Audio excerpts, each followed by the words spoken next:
Let's check out this warming mat. First and foremost, I love that it comes in a bag so you can store it and have it easily put away and organized. Let's open her up.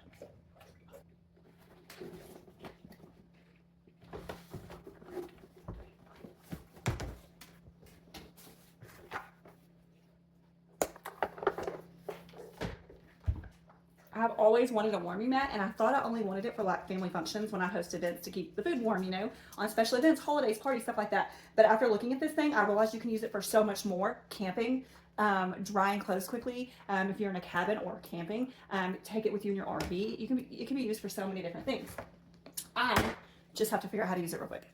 Okay, so I had it upside down. It goes like this side on at the bottom, and then it has these settings. I'm going to zoom in on it for you here, but it's on off. You're just going to press power to turn it on, and you can set the temperature, and then you can set it to lock, and you can set it for how long, and you can see it like automatically starts warming up here. Let me zoom in on it for you to see. Okay, so here it is. I really, really like the size of it.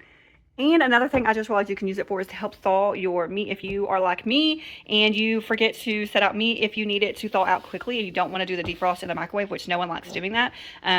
That would be a great option to set it on this and let it thaw more naturally but quickly.